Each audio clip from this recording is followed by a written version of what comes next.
ආයුබෝවන් දුවේ පුතේ 10 ශ්‍රේණියට අලුතෙන් පැමිණි දුවල පුතාලව ගුරු ගෙදර රූපවාහිනී වැඩසටහනට ආදරයෙන් පිළිගන්නවා.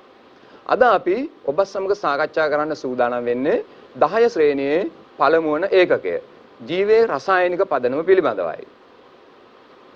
ඒ සඳහා අද මාත් සමග සහභාගී වෙනවා නාත්තන්ඩිය ජනාධිපති විද්‍යාලයේ විද්‍යා ආචාර්ය චමිල් විජේසිංහ සර්. ආයුබෝවන්. ආයුබෝවන් සර්.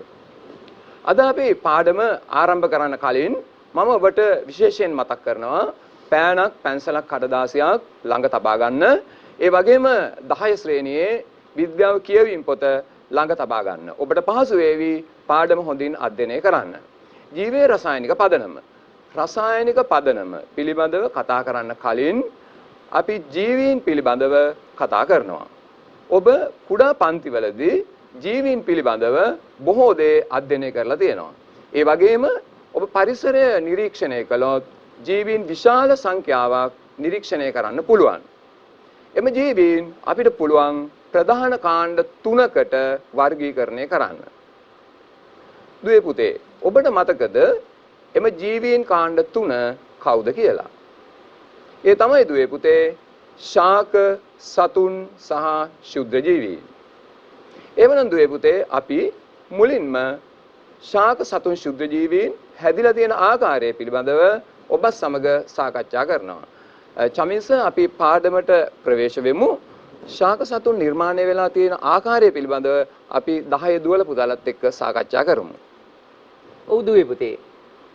ඔබට මතකද 7 ශ්‍රේණියේ ශාක විවිධත්වයේ පාඩම? ඒ ශාක පිළිබඳව ඔබ අධ්‍යයනය කරා. අපි මුලින්ම මේ ශාකයක ප්‍රධාන කොටස් හඳුනගෙන ඉමු. ඔබට දැන් තිරයේ දැක්වෙනවා ශාකයක ප්‍රධාන කොටස් මොනවද කියලා. අපි මේ කොටස් හඳුනාගමු. ඒ තමයි මුල, කඳ, ඵල, පත්‍ර, පුෂ්ප, අංකුර දක්වන්න පුළුවන්. මේ බලන්න මේව එකිනෙකට වෙනස්.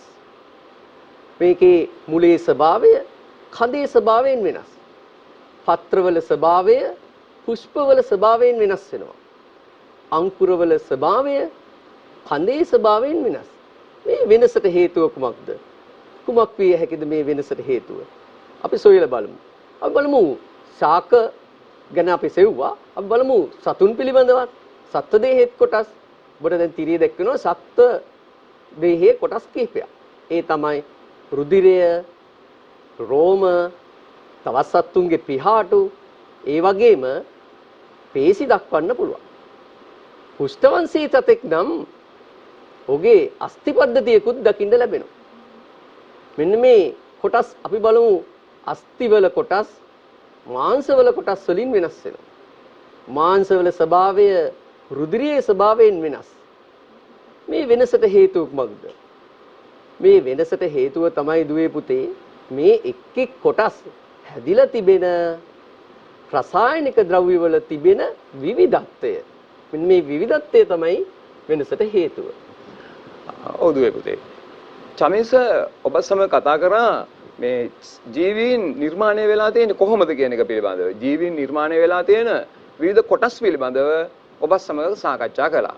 අපි දැන් දුවේ පුතේ ඔබ සමග සාකච්ඡා කරනවා මෙම විවිධ ජීවී කොටස් නිර්මාණය වෙලා තියෙන ආකාරය පිළිබඳව. දැන් ඔබ තිරයේ දෙස බැලුවොත් ඔබට බලා ගන්න පුළුවන් ජීවීන් නිර්මාණය වෙලා තියෙන විවිධ සංයෝග වර්ග. ඔබ 9 ශ්‍රේණියේදී ඉගෙනගත්තු සංයෝග කීපයක් ඔබට දැන් බලා ගන්න පුළුවන්. ග්ලූකෝස්, නිල් පැහැයෙන් ඔබට පෙනෙනවා කොපර් සල්ෆේට්, ඒ වගේම සෝඩියම් ක්ලෝරයිඩ්.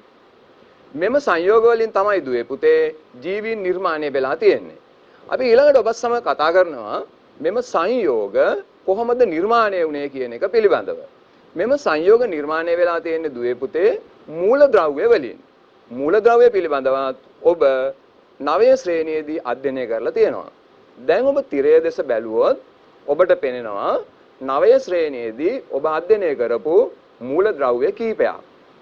තාඹ, යකඩ, සල්ෆර්, රසදිය, කාබන්, ඇලුමිනියම්, රිදී සහ ක්ලෝරින් මෙවැනි මූලද්‍රව්‍ය විශාල ගණනාවක් දායක වෙලා තියෙනවා ජීවීන් නිර්මාණය වෙන්න.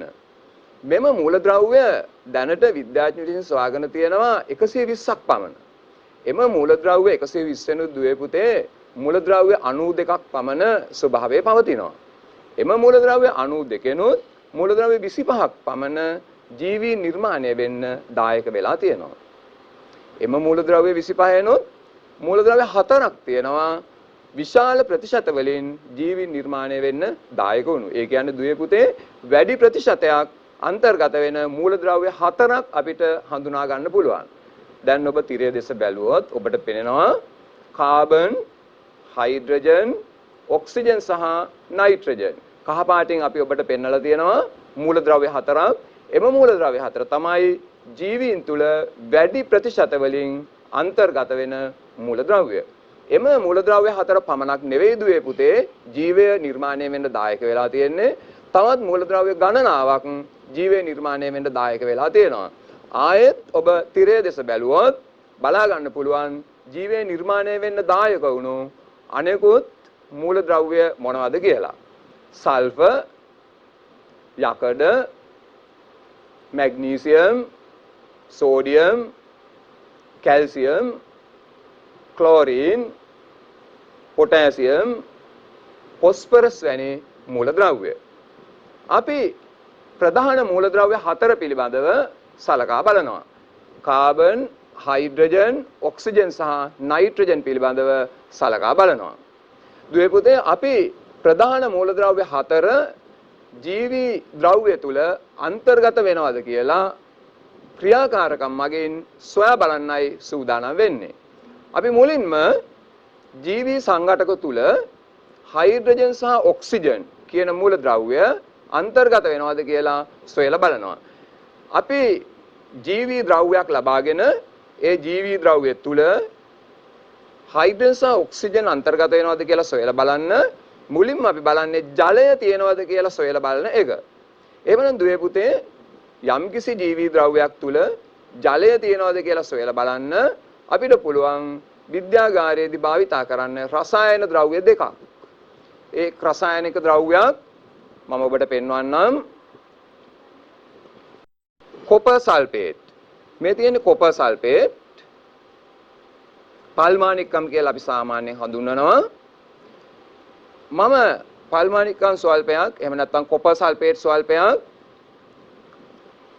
පෙන්වන්නම්. මේ ඔබට නිල් පැහැයෙන් පෙනෙන්නේ කොපර් සල්ෆේට්.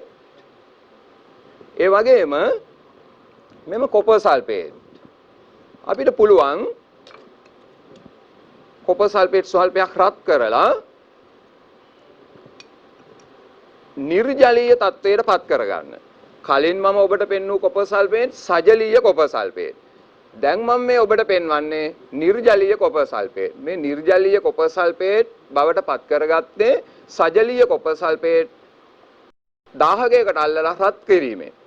අපි දැන් බලමු මේ කොපර් සල්ෆේට් ස්වල්පයකට ජලය ස්වල්පයක් එකතු කරලා කොයි වගේ වර්ණ විපර්යාසයක් ලැබෙනවද කියලා.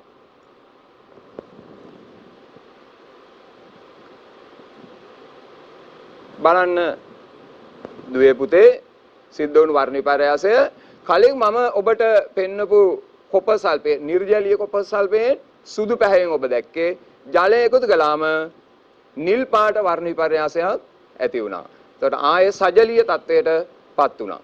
එහෙමනම් නිර්ජලීය කොපර් සල්ෆේට් භාවිතා කරලා අපිට පුළුවන් ජලය හඳුනා ගැනීම සිද්ධ කරන්න. ඒ වගේම තවත් රසායනික සංයෝගයක් ජලය හඳුනා ගැනීම සඳහා අපි භාවිතා කරනවා කොබෝල්ට් ක්ලෝරයිඩ්. මේ තියෙන කොබෝල්ට් ක්ලෝරයිඩ් බෝතලයක්. මේ කොබෝල්ට් ක්ලෝරයිඩ් කොයි වගේද කියලා අපි බලමු. මේ කොබෝල්ට් ක්ලෝරයිඩ් ස්වල්පයක් මම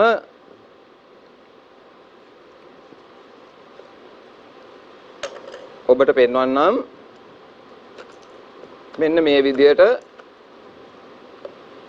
ඔබට බලා ගන්න පුළුවන් රතු පැහැති කැට ස්වභාවයෙන් බලා ගන්න පුළුවන් කොබෝල්ට් ක්ලෝරයිඩ්.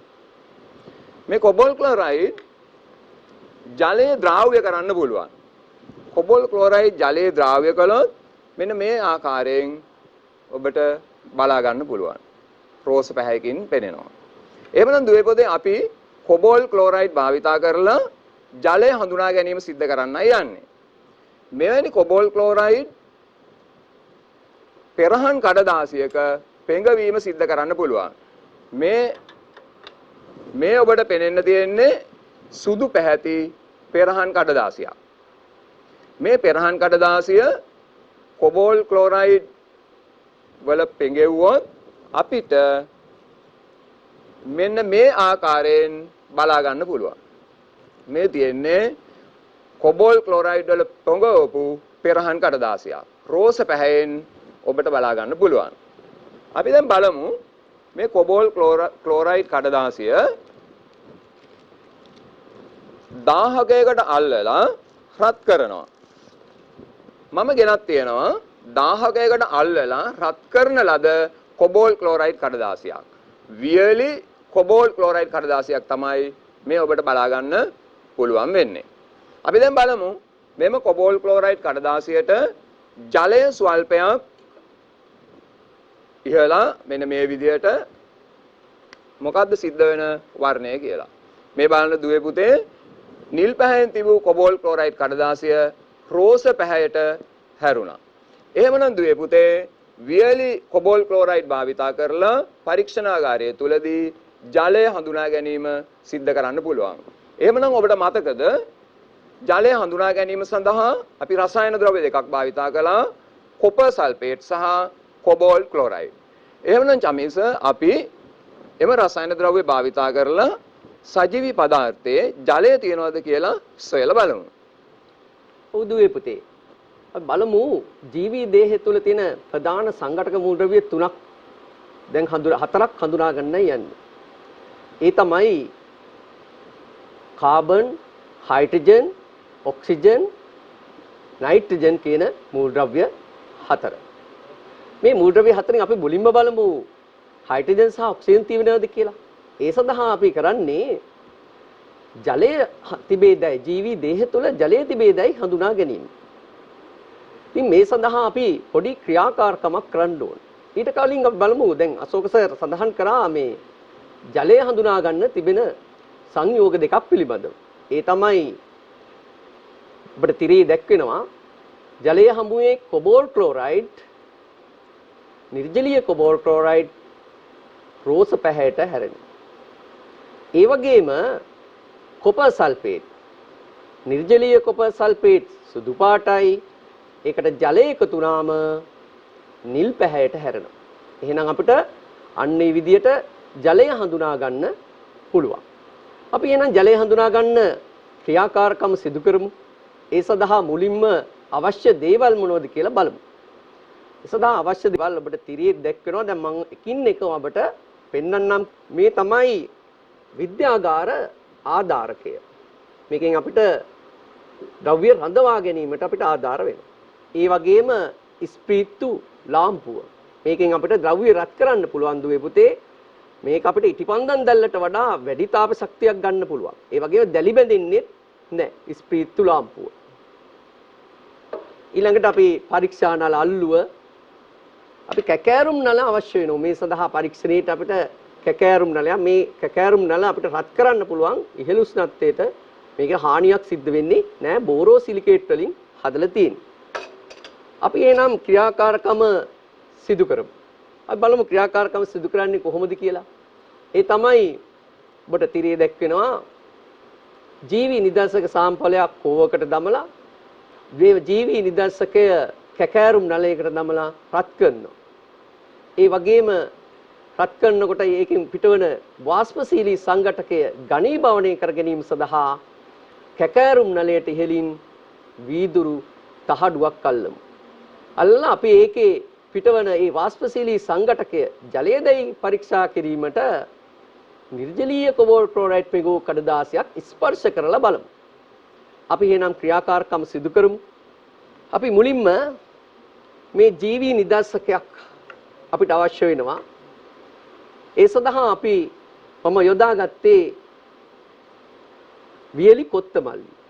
මේ ජීවි නිදර්ශකයේ වියලි කොත්තමල්ලි තිබෙන්නේ. ඔබට පේනවා වියලි කොත්තමල්ලි. අපි මේ වියලි කොත්තමල්ලි හරි කැකෑරුම් නලයට දාමු. කැකෑරුම් නලයට දමලා අපි මේක ආධාරකයකට සවි කරමු. ස්ප්‍රීත් තුලාම්පුව දල්වලා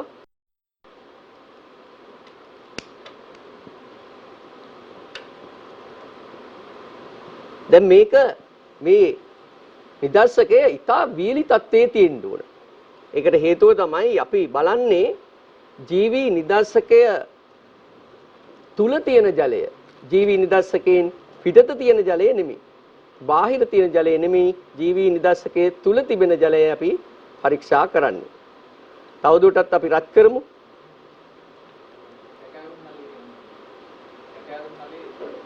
මේ කැකෑරුම් නලයේ බිත්තියේ තැන්පත් වෙනවා කිසියම් වාෂ්පශීලී සංඝටකයක්. අපි මේ බලමු වාෂ්පශීලී සංඝටකය රැස් කරගන්න අපි ඔරලෝසු තැටියක් ඉහළින් අල්ලමු. තව හොඳට අපිට වාෂ්පශීලී සංඝටකය රැස් කරගන්න පුළුවන්. අපි බලමු මේ වාෂ්පශීලී සංඝටකය කුමක්ද කියලා. අපිට ඒ සඳහා භාවිතා කරන්න පුළුවන් දුවේ පුතේ වියලි කොබෝල්ට් ක්ලෝරයිඩ් පෙගෝ කඩදාසි. ඒක නිල් පාටයි. අපි යන්නේ ඒක ස්පර්ශ කරලා බලමු. මොකද්ද දුවේ පුතේ දකින්න ලැබෙන්නේ? ඒ තමයි මේ නිර්ජලීය කොබෝල්ට් ක්ලෝරයිඩ් රෝස පැහැයට හැරුණා. ඒ කියන්නේ දුවේ පුතේ මේකේ ජලය තිබෙන බව අපිට පැහැදිලි වෙනවා. ඒ කියන්නේ අපි බලමු නිල් පැහැති කොබෝල්ට් ක්ලෝරයිඩ් රෝස පැහැයට හැරුණේ එහි ජලය අඩංගු නිසා. එහෙනම් මේ සංඝටක තුල ජලය අඩංගුයි. ජලය හැදිලා තියෙන්නේ අපි දන්නවා හයිඩ්‍රජන් සහ ඔක්සිජන් කියන පරමාණු එකතු වෙලා. එහෙනම් අපිට පැහැදිලි මේ ජීවි නිදර්ශකය තුල හයිඩ්‍රජන් සහ ඔක්සිජන් තියෙනවා කියලා අපිට පැහැදිලි වෙනවා. දුවේ පුතේ. දැන් චමීස සිද්ධ කළ ක්‍රියාකාරකමෙන් ඔබට පැහැදිලි වුණා අපි ලබාගත්තු වියලි කොත්තමල්ලි සාම්පලය තුල ජලය අන්තර්ගත වුණා කියලා. ජලය සංඝටකයක් ලෙස අන්තර්ගත වුණා. අපි ලබාගත්තේ වියලි කොත්තමල්ලි සාම්පලයක්. ඒ කොත්තමල්ලි වල බාහිරෙන් ජලය තිබ්බේ නැහැ. ඒ වියලි කොත්තමල්ලි තුල සංඝටකයක් ලෙස තමයි ජලය අන්තර්ගත වුණේ. එහෙමනම් හයිඩ්‍රජන් සහ ඔක්සිජන් තියෙනවා කියලා ක්‍රියාකාරකම් මගින් ඔබට පැහැදිලි වුණා. අපි ප්‍රධාන මූලද්‍රව්‍ය හතරෙන් හයිඩ්‍රජන් සහ ඔක්සිජන් අන්තර්ගත වෙනවා කියලා සොයාගත්තා. ඒ වගේම අපි ඊළඟට තව සජීවී සාම්පලයක් අරගෙන ඒ සජීවී සාම්පලය තුල කාබන් කියන මූලද්‍රව්‍ය අන්තර්ගත වෙනවද කියලා සොයලා බලමු. චමිස අපි ඒ ක්‍රියාකාරකමත් ওই ආකාරයෙන්ම සිද්ධ කරමු. ඔව්. පොදුවේ පුතේ දැන් අපි සංඝටක මූලද්‍රව්‍ය දෙකක් හඳුනාගත්ත ජීවි දේහ තුල තියෙන. ඒ තමයි හයිඩ්‍රජන් සහ ඔක්සිජන් කියන මූලද්‍රව්‍ය දෙක. අපි දැන් කාබන් මූලද්‍රව්‍ය තිබේදයි කියලා හඳුනාගමු. ඒ සඳහා අපිට සරල ක්‍රියාකාරකමක් කරන්න පුළුවන්.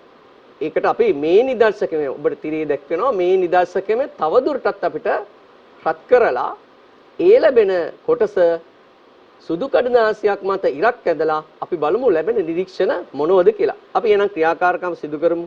කලින් ගත්ත ජීවි නිදර්ශකයේම තවදුරටත් අපි රත් කරනවා. බලන්න. ඔබට දන්නවා ඔබ ලිපට දානවා දර ලිපට දැම්මම මොකද්ද වෙන්නේ? අඟුරු බවට පත් වෙනවා.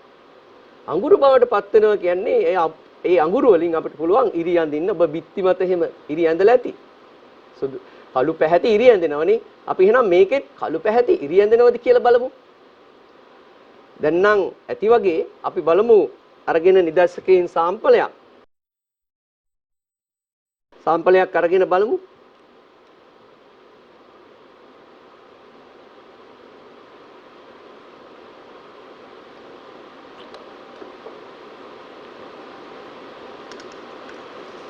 ඔබට පේනවා කළු පැහැති වෙලා තියෙනවා. නිකක් අඟුරු වගේ අපිට දැනෙන්නේ නේද?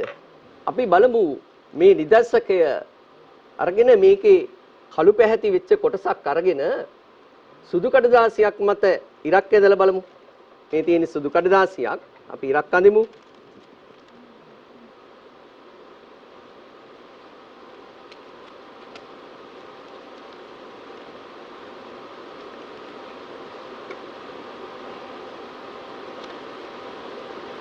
අපිට පේනවා මේ සුදු කඩදාසිය මත කළු පැහැටින් ඉරක් ඇඳුණා. එහෙනම් මේකෙන් අපිට මේ නිරීක්ෂණය ඔබට තීරය දැක්වෙනවා නිරීක්ෂණය සුදු කඩදාසිය මත කළු පාටින් ඉරක් ඇඳුණා. දැන් සුදු කඩදාසිය මත කළු පාටින් ඉරක් ඇඳුනේ එහි අඟුරු තියෙන නිසා. අඟුරු වල කාබන් මූලද්‍රව්‍ය තියෙනවා. එහෙනම් අපිට පැහැදිලි වෙනවා ජීවි නිදර්ශකය තුල කාබන් කියන මූලද්‍රව්‍ය සංඝටකයක් ලෙස තිබෙන බව කියලා. ඔව් චමිස. දුවේ පුතේ ඔබට නිරීක්ෂණය කරන්න පුළුවන් වුණා සුදු කඩදාසියේ කළු පැහැයෙන් ඉරක් ඇඳුණා. අපි ගත්තු ජීවි සාම්පලය වියලි කොත්තමල්ලි. එමනම් වියලි කොත්තමල්ලි තුල කාබන් කියන මූලද්‍රව්‍ය අන්තර්ගත වුණා කියලා තහවුරු කරගන්න පුළුවන් වුණා. අපි එහෙමනම් ප්‍රධාන මූලද්‍රව්‍ය හතරෙන් කාබන්, හයිඩ්‍රජන්, ඔක්සිජන් සහ නයිට්‍රජන් මූලද්‍රව්‍ය තුනක් අන්තර්ගත වෙනවා කියලා ක්‍රියාකාරකම් මගින් සොයලා බැලුවා. තවත් එක් මූලද්‍රව්‍යයක් ඉතිරි ක්‍රියාකාරකමක් මගින් සොයලා බලන්න. ඒ තමයි නයිට්‍රජන්. එහෙමනම් අපි නයිට්‍රජන් කියන මූලද්‍රව්‍යයත් සජීවී පදාර්ථයක අන්තර්ගත වෙනවද කියලා සොයා බලන්නයි සූදානම් වෙන්නේ. චමිස අපි නයිට්‍රජන් මූලද්‍රව්‍ය සජීවී පදාර්ථයක අන්තර්ගත වෙනවද කියලා සොයලා බලමු. උදුවේ පුතේ නයිට්‍රජන් හඳුනා ගන්න නම් අපිට මේ ශ්‍රේණියේදී ඍජු ක්‍රියාකාරකමක් දැන්. ඒ සඳහා අපිට තියෙන්නේ ජීවී නිදර්ශක තුල ප්‍රෝටීන් නඩංගුදයි පරීක්ෂා කිරීම. මොකද ප්‍රෝටීන් තුල නයිට්‍රජන් මූලද්‍රව්‍ය තියෙනවනේ. මේ ක්‍රියාකාරකම අපිට තරම් නුපුරුදු දෙයක් නෙමෙයි. ඔබට මතකද හත ශ්‍රේණියේදී ඔබ අධ්‍යයනය කරා ආහාර තුල පෝෂණ සංඝටකයක් හැටියට ප්‍රෝටීන් තිබෙන බව. ඔව් ඒක ඔබ පරීක්ෂා කරා. ඒ තමයි බයුරේට් පරීක්ෂාව. එහෙනම් අපිට මෙතෙන්දිත් කරන්න තියෙන්නේ බයුරේට් පරීක්ෂාව. ඒකෙන් අපිට පුළුවන් ජීවි නිදර්ශකයේ තුල ප්‍රෝටීන් තිබේදයි පරීක්ෂා කිරීමට. බලන්න ඒ සඳහා අපි කරන්න පුළුවන් බිත්තර සුදු මදය ජලීය මිශ්‍රණයක් පිළියෙල කරගෙන ඒට සෝඩියම් හයිඩ්‍රොක්සයිඩ් වැඩි ප්‍රමාණයක් මිශ්‍ර කරලා කොපර් සල්ෆේට් බිඳු කිහිපයක් එකතු කිරීම. අපි එහෙනම් මේ ක්‍රියාකාරකම කරලා බලමු. අපිට අවශ්‍ය වෙනවා මේ තියෙන්නේ බිත්තර සුදු මද ජලීය ද්‍රාවණයක්. බිත්තර සුදු මද ජලීය ද්‍රාවණය. මේක හදාගෙන තියෙන්නේ දුවේ පුතේ. මෙන්න මේ බිත්තරයක් අරගෙන ඒ බිත්තරේ ඉහළ කෙළවර කුඩාවට සිදුරු කරලා ඒකෙන් අපි බිත්තර සුදු මද කොටසක් වෙන් කරගන්නවා. වෙන් කරගෙන ඒකට ජලය සල්පයක් මිශ්‍ර කරනවා. ජලය සල්පයක් මිශ්‍ර කළා මේ තියෙන්නේ බිත්තර සුදු මද ජලීය මිශ්‍රණයක්. ඊළඟට අපිට තව අවශ්‍ය වෙනවා කොපර් සල්ෆේට් ජලීය ද්‍රාවණයක්. ඔබ කොපර් සල්ෆේට් කැට වශයෙන් තියෙනවා ඔබ කලින් හඳුනාගත්තා. මේ තියෙන්නේ කොපර් සල්ෆේට් ජලීය ද්‍රාවණයක්. තව අපිට අවශ්‍ය වෙනවා සෝඩියම් හයිඩ්‍රොක්සයිඩ් අවශ්‍ය වෙනවා. ඉතින් මේ සෝඩියම් හයිඩ්‍රොක්සයිඩ් මේ තියෙන්නේ සෝඩියම් හයිඩ්‍රොක්සයිඩ්. අපි මේකෙන් කැට සල්පයක් අරගෙන බලමු සෝඩියම් හයිඩ්‍රොක්සයිඩ් අඳුනගන්නත් එක්ක.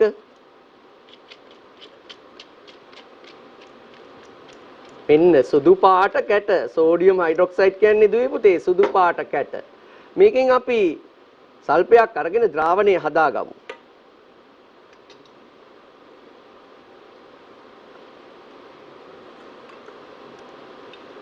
එක කැටයක් ගමු. මේ තියෙන එක කැටයක් අපි මේකට ජලය මිශ්‍ර කරමු.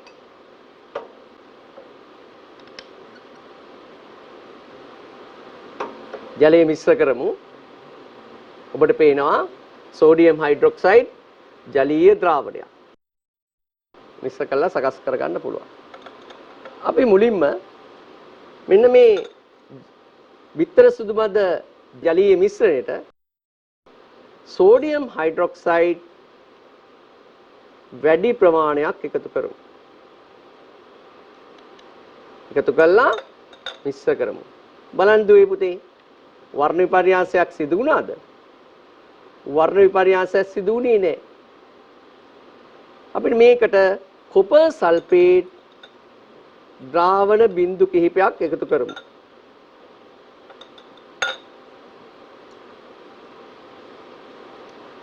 කොපර් සල්ෆේට් ද්‍රාවණ බිඳු කිහිපයක් එකතු කරමු. දැන් සොලොමු. බලන්න මිශ්‍ර කරාම මොකද්ද දුවේ පුතේ? වර්ණ විපර්යාසයක් දක්වන්න ලැබුණා. මොකද්ද මේ වර්ණ විපර්යාසය? මේ තමයි නිල් පාටට හැරුණා. මේක ඔබට මතක ඇති. බලන්න දුවේ පුතේ මේ වර්ණ විපර්යාසය. මේ වර්ණ විපර්යාසය තමයි දම් පාටට හැරුණා.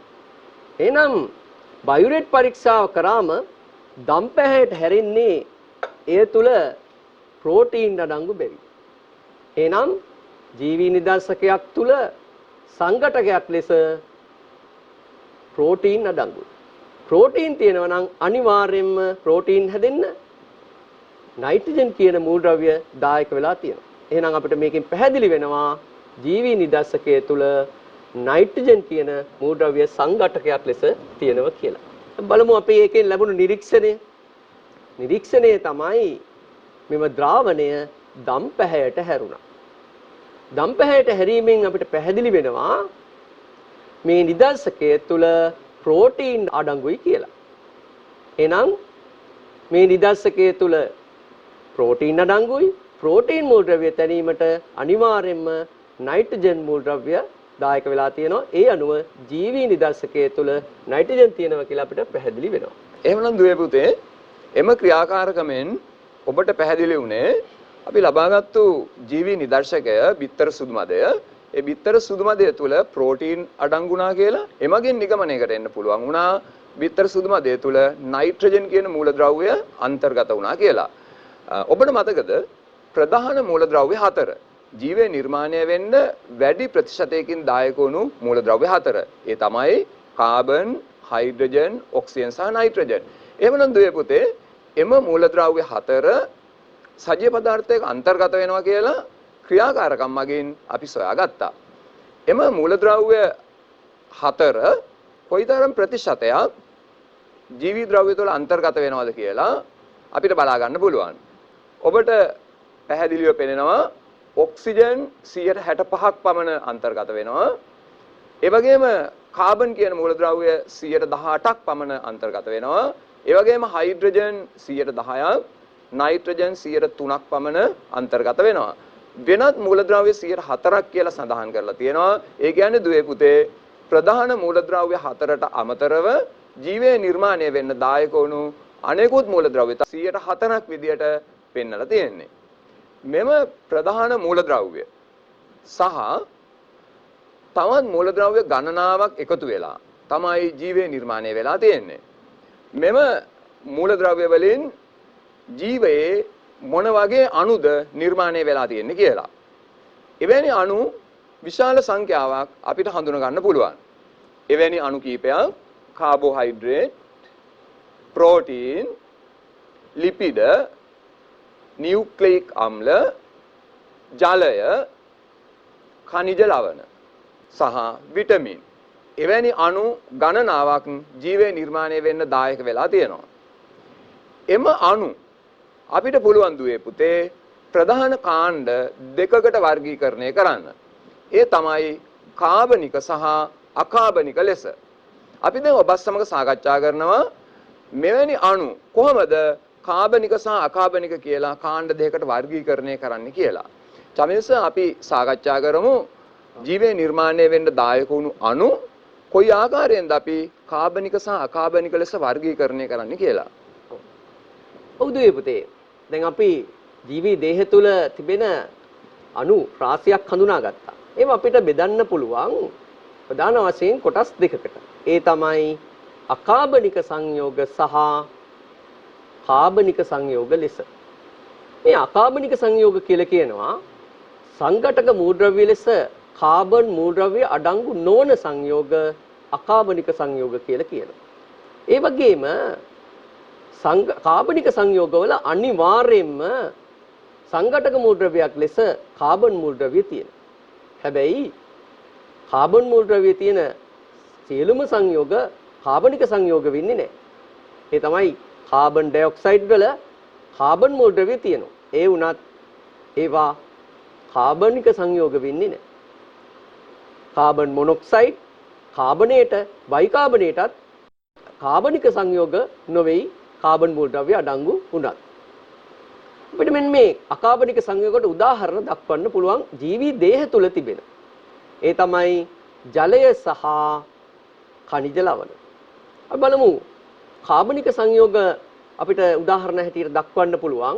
ඒ තමයි කාබෝහයිඩ්‍රේට්, ප්‍රෝටීන්, ලිපිඩ, නියුක්ලික් අම්ල සහ විටමින් දක්වන්න පුළුවන්.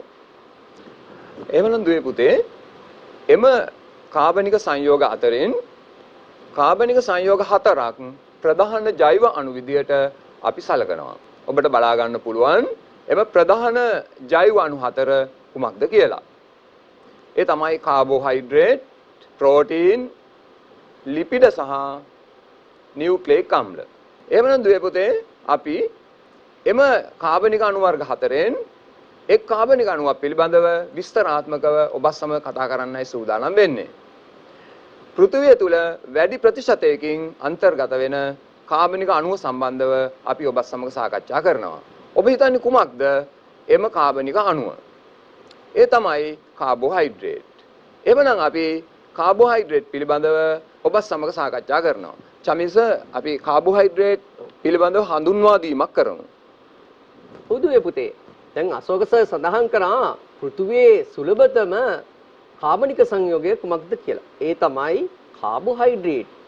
මේ කාබෝහයිඩ්‍රේට් නිපද වෙන්නේ පෘථුවියට දායාද වෙන්නේ ප්‍රභා සංශ්ලේෂණ ක්‍රියාවලිය මගින්. අපි බලමු මේ කාබෝහයිඩ්‍රේට් පිළිබඳව තවදුරටත් හදාරලා. කාබෝහයිඩ්‍රේට් හැදිච්ච සංඝටක මූලද්‍රව්‍ය තමයි කාබන්, හයිඩ්‍රජන් සහ ඔක්සිජන් කියන මූලද්‍රව්‍ය. මෙන්න මේ මූලද්‍රව්‍ය එකතු වෙලා හැදෙනවා කාබනික සංයෝග. අන්නේ කාබනික සංයෝග අපිට පොදු සූත්‍රයකින් ලියා දක්වන්න පුළුවන්. ඒ පොදු සූත්‍රය තමයි CxH2O ලෙස. මේ X ලෙස සඳහන් වෙන්නේ දුවේ පුතේ කාබන් පරමාණු සංඛ්‍යාව. H2O වල ප්‍රමාණය සඳහන් වෙන්නේ Y වලින්. බලන්න මේකේ X සහ Y අගයන් වෙනස් වෙන්න පුළුවන්. නමුත් හයිඩ්‍රජන් සහ ඔක්සිජන් අතර අනුපාතය නම් වෙනස් වෙන්නේ නැහැ. හයිඩ්‍රජන් සහ ඔක්සිජන් අතර අනුපාතය 2ට 1ක් වෙනවා. එහෙනම් කාබෝහයිඩ්‍රේට් වල හයිඩ්‍රජන් සහ ඔක්සිජන් අතර අනුපාතය 2ට 1ක් වෙනවා. ඒ වගේම අපි බලමු කාබෝහයිඩ්‍රේට් වර්ගීකරණය කරන්න. කාබෝහයිඩ්‍රේට් වර්ගීකරණය කරන්න පුළුවන් ඒවා සෑදුණු අණු වල ස්වභාවය අනුව මොනොසැකරයිඩ, ඩයිසැකරයිඩ, පොලිසැකරයිඩ ලෙස. මෙන්න මේ ආකාරයට අපිට කාබෝහයිඩ්‍රේට් වර්ග කරලා දක්වන්න පුළුවන්. ඔව් දුවේ පුතේ. කාබෝහයිඩ්‍රේට් ප්‍රධාන කාණ්ඩ 3කට වර්ගීකරණය කළා. මොනොසැකරයිඩ, ඩයිසැකරයිඩ සහ පොලිසැකරයිඩ ලෙස. එම කාබෝහයිඩ්‍රේට් වර්ග 3 පිළිබඳව අපි ඔබ සමග වෙන වෙනම සාකච්ඡා කරනවා. අපි මුලින්ම ඔබ සමග සාකච්ඡා කරන්නේ මොනොසැකරයිඩ පිළිබඳව. දුවේ පුතේ මොනොසැකරයිඩ තමයි කාබෝහයිඩ්‍රේට් වල තැනුම් ඒකකයේ ලෙස ක්‍රියා කරන්නේ. එහෙමනම් අපි චමේස කතා කරමු මොනොසැකරයිඩ පිළිබඳව. ඔව් මොනොසැකරයිඩ කියලා කියන්නේ පුතේ තනි අණු වශයෙන් පවතින ද්‍රව්‍ය. කාබෝහයිඩ්‍රේටයේ තැනුම් ඒකකය වෙනවා. ඒ වගේම සරල සීනි ලෙසත් හඳුනනවා. ජලයේ ද්‍රව්‍යයි. ජලයේ දිය වෙනවා. ඒ වගේම මොනොසැකරයිඩ ස්ෆටික රූපීත් වෙනවා. මොකක්ද මේ පුතේ ස්ෆටික රූපී කියන්නේ? ස්ෆටික රූපී කියන්නේ නිශ්චිත ජ්‍යාමිතික හැඩයක් තිබෙන කැට ස්වරූපයෙන් තිබෙන ද්‍රව්‍ය හඳුන්වනවා ස්ෆටික රූපී කියලා. එහෙනම් මොනොසැකරයිඩ ස්ෆටික රූපී වෙනවා. ස්ෆටික රූපී සංයෝග පැණි රසතිත් වෙනවා. මේ මොනොසැකරයිඩ පැණි රසති සංයෝගත් වෙනවා. එහෙනම් අපිට මොනොසැකරයිඩ වලට උදාහරණ බලමු. ඒ තමයි ග්ලූකෝස්, ෆ්‍රුක්ටෝස්, ගැලැක්ටෝස් දක්වන්න පුළුවන්. බලමු මේකෙන් පළවෙනි එක ග්ලූකෝස් පිළිබඳව. ඔබට තිරේ දැක්වෙනවා. මේ මොකද්ද? මේ තියෙන්නේ ප්‍රභා සංශ්ලේෂණයේදී ග්ලූකෝස් නිපද වෙන ආකාරය. පසෙන් ජලය ලබාගෙන වායු ගෝලයෙන් කාබන් ඩයොක්සයිඩ් ලබාගෙන ආලෝක ශක්තිය ආධාරයෙන් හරිත ප්‍රද තුල ප්‍රභා සංශ්ලේෂණ ක්‍රියාවලිය සිද්ධ වෙනවා. මෙන්න මේ ප්‍රභා සංශ්ලේෂණ ක්‍රියාවලියේ ප්‍රධාන ඵලය තමයි ග්ලූකෝස්. ඒ වගේම ග්ලූකෝස් අඩංගු ජීවි දේහ කොටස් මොනවද කියලා බලමු. ඒ තමයි පළතුරු තුල අඩංගුයි. එමෙන්ම මීපැණි තුලත් ග්ලූකෝස් තිබෙනවා. අපි බලමු අපේ ජීවි දේහයට ආහාර වශයෙන් අපි ගන්නේ පිෂ්ඨය. මේ පිෂ්ඨය ආහාර ජීර්ණ පද්ධතිය තුල ජීර්ණය වෙලා පිෂ්ඨයේ ජීර්ණයේ අන්තඵලය වෙනවා ග්ලූකෝස්.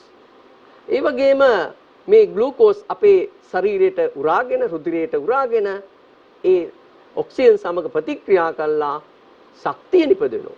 මෙන්න මේ ශක්තියෙන් තමයි ජීවීන් ජීව ක්‍රියාවලිය පවත්වා ගැනීම සඳහා අවශ්‍ය ශක්තිය සපයා ගන්න. බලමු ඊළඟ මොනොසැකරයිඩය පිළිබඳව. ඊළඟ මොනොසැකරයිඩය තමයි ෆ්‍රුක්ටෝස්.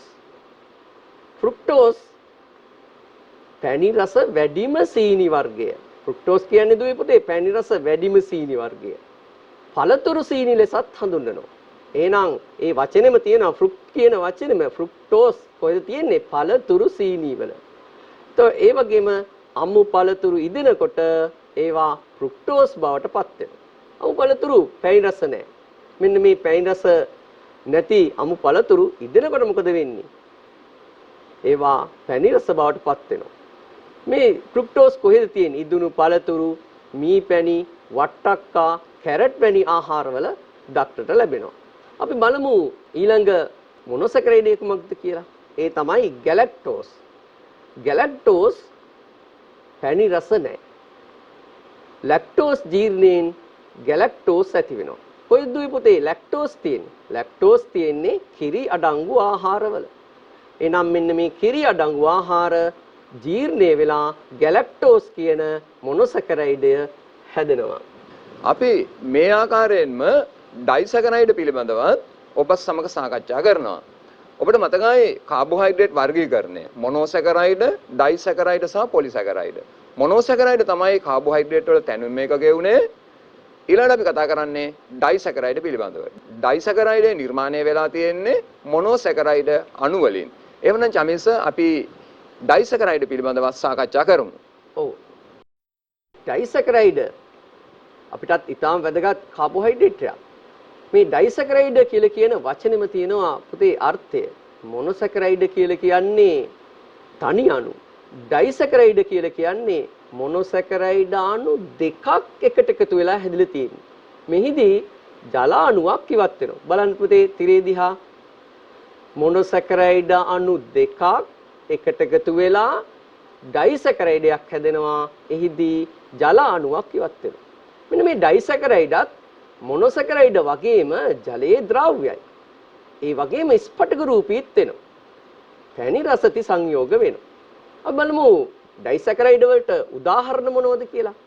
ඒ තමයි ඔබට තිරේ දැක්වෙනවා ඩයිසැකරයිඩ් උදාහරණ. මෝල්ටෝස්, සුක්‍රෝස්, ලැක්ටෝස් දක්වන්න පුළුවන්. අපි මේ පළමුවෙන්ම අපි ගමු මෝල්ටෝස් පිළිබඳව. මෝල්ටෝස් හැදිලා තියෙන්න ඕනේ. එහෙනම් මොනොසැකරයිඩ් අණු දෙකක් එකට එකතු වෙලා. මොකද්ද මේ මොනොසැකරයිඩ් අණු දෙක? ඒ තමයි ග්ලූකෝස් අණු දෙකක්. ග්ලූකෝස් අණු දෙකක් එකතු වෙලා මෝල්ටෝස් කියන ඩයිසැකරයිඩය හැදිලා තියෙනවා. පිෂ්ඨයේ ජීර්ණයේ අතරමැදි ඵලය වෙනවා. අපි පිෂ්ඨයේ අඩංගු ආහාරයක් මුඛය තුල තබාගෙන සිටියම පැණි රසක් දැනෙනවා. මේකෙන් අපිට පැහැදිලි වෙනවා පිෂ්ඨයේ ජීර්ණය වෙලා අතරමැදි ඵලය වන මෝල්ටෝස් හැදුන කියලා. අපි ඊළඟට බලමු බීජ පරෝහණයේදී මෝල්ටෝස් නිෂ්පද වෙනවා. බීජයක් තුල තිබෙන්නේ පිෂ්ඨය. මේ පිෂ්ඨය ජීර්ණය වෙලා ඒවා මෝල්ටෝස් බවට පත් වෙනවා බීජ පරෝහණය වෙන විට. අපි බලමු ඊළඟ ඩයිසැකරයිඩ් පිළිබඳව. ඒ තමයි සුක්‍රෝස්. සුක්‍රෝස් හැදෙන්නේ මොනොසැකරයිඩ් අණු දෙකක් හේතුලා. මොකද්ද මේ මොනොසැකරයිඩ් අණු දෙක? ෆ්‍රුක්ටෝස් සහ ග්ලූකෝස් කියන මොනොසැකරයිඩ් අණු දෙක. මේවා සුදු සීනි, රතු සීනි වලත් මේ සුක්‍රෝස් අඩංගු වෙනවා. ඔබට ගෙදර තියෙන සීනි බෝතලේ සුක්‍රෝස් කියලා නම් කරන්න පුළුවන්. ශාකවල ෆ්ලෝයමි යුසේත් මේ සුක්‍රෝස් අඩංගු වෙනවා. අපි දන්නවා උක්ෂාකේ ෆ්ලෝයම පටකයේ තුල සුක්‍රෝස් තියෙනවා. ඒ නිසා ඒවා සීනි නිෂ්පාදනයටත් යොදා ගන්නවා. ඒ වගේම ආහාර සංචිත මුල් වන බීට් තුලත් මේ සුක්‍රෝස් දක්නට ලැබෙනවා.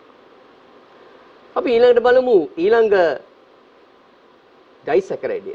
ඒ තමයි ලැක්ටෝස්. ලැක්ටෝස් හැදිලා තියෙන්නේ කුමන මොනොසැකරයිඩ අණු එකතු වෙලාද? ඒ බලමු. ලැක්ටෝස් හැදිලා තියෙන්නේ ගැලැක්ටෝස් සහ ග්ලූකෝස් කියන මොනොසැකරයිඩ අණු දෙක එකතු වෙලා. එදී ජලාණුවකුත් ඉවත් වෙනවා. බලමු ලැක්ටෝස් කොහෙද තියෙන්නේ කියලා. කිරි ආහාරවල අඩංගු වෙනවා. ශාකවල නොමැති ඩයිසැකරයිඩ් ලෙස හඳුන්වන්න පුළුවන්. පැණි රසති නොවේ. අපිට මේ විදිහට ඩයිසැකරයිඩ් ගැන හඳුන්වන්න පුළුවන්. ඔව් දුවේ පුතේ. අපි ඔබ සමග සාකච්ඡා කළේ ඩයිසැකරයිඩ් පිළිබඳව. අපි සූදානම් වෙනවා ඔබ සමග සාකච්ඡා කරන්න පොලිසැකරයිඩ් පිළිබඳව. අපි හිතමු දුවේ පුතේ පොලිසැකරයිඩයක් කියලා කියන්නේ දම්වැලක් කියලා. එමනම් අපි දම්වැල පොලිසැකරයිඩයක් කියලා හිතුවොත් ඒ දම්වැලේ එක පුරුකක් අපි ගලවලා ගත්තොත් ඒ පුරුක සමාන වෙන්නේ මොනෝසැකරයිඩයකට. ඒ දම්වැලේ පුරුක් දෙකක් අපි වෙන් කරලා ගත්තොත් ඒ පුරුක් දෙක සමාන වෙන්නේ ඩයිසැකරයිඩයකට.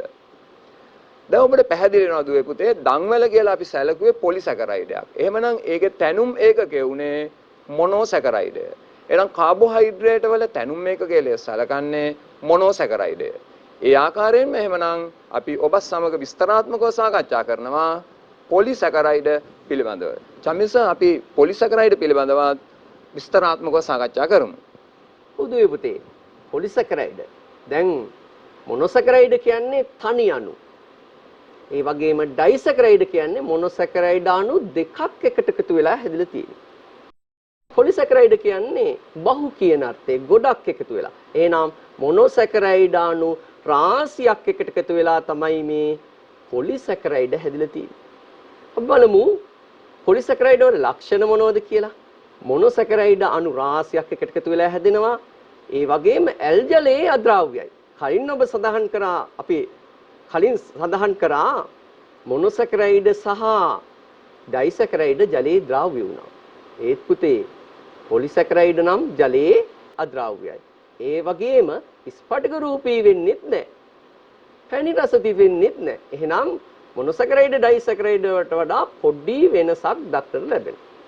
අපි බලමු පොලිසැකරයිඩ සඳහා උදාහරණ මොනවද කියලා.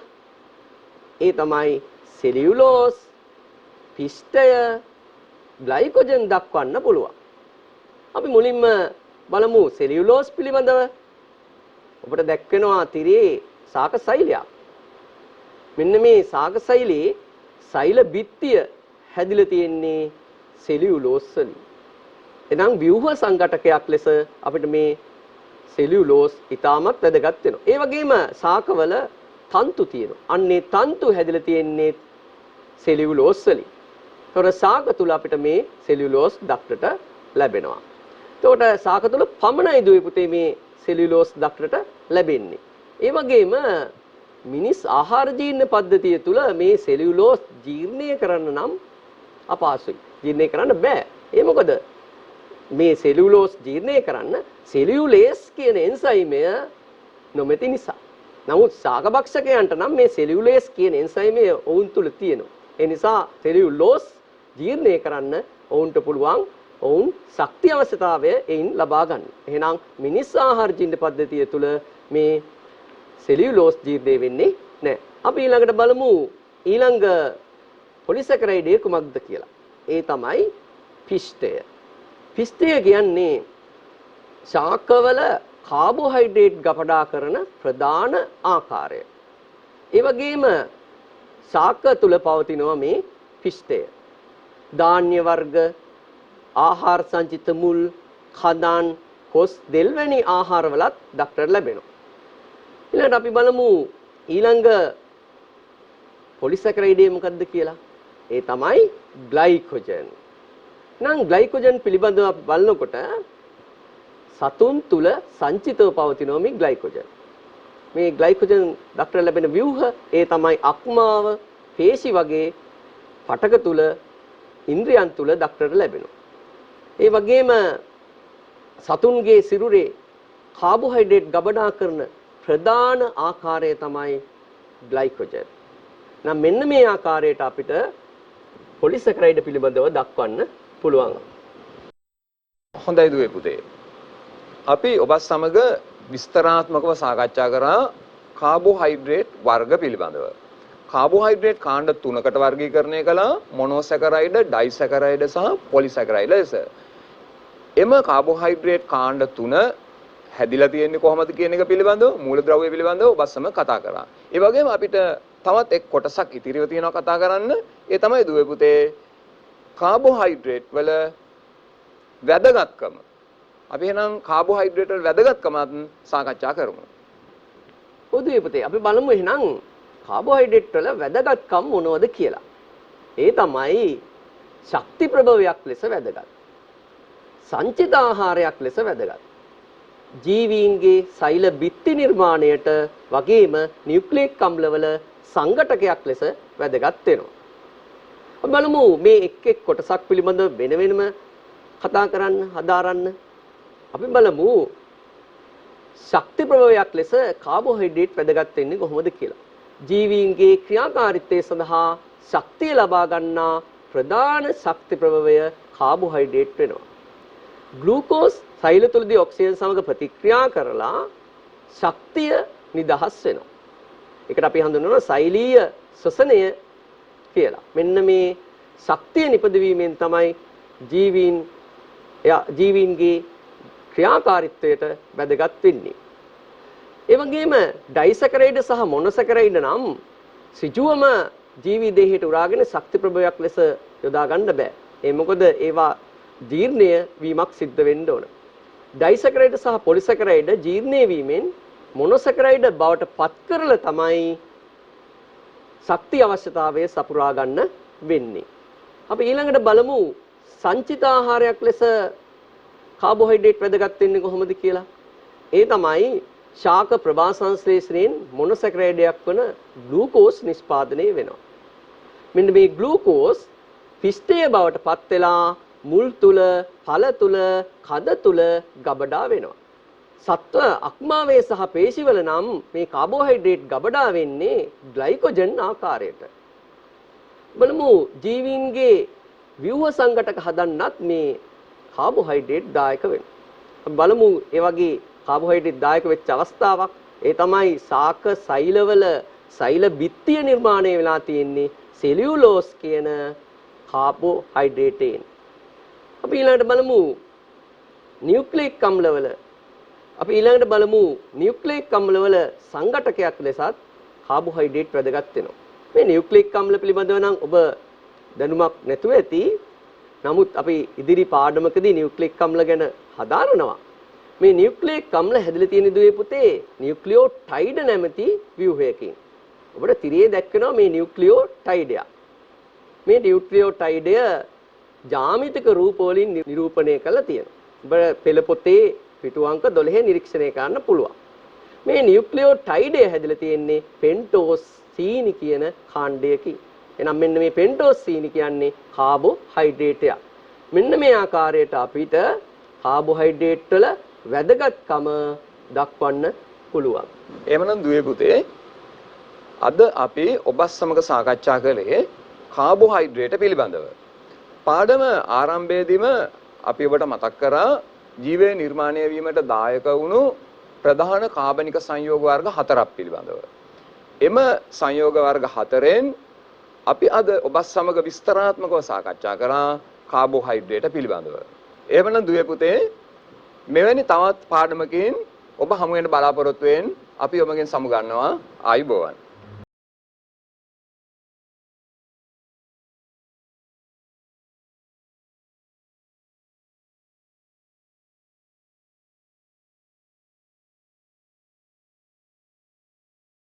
දිනපතා අලුත් වීඩියෝ සහ ප්‍රවෘත්ති නැරඹීමට ඉහත බටන් එක ක්ලික් කර සියත TV සබ්ස්ක්‍රයිබ් කරන්න.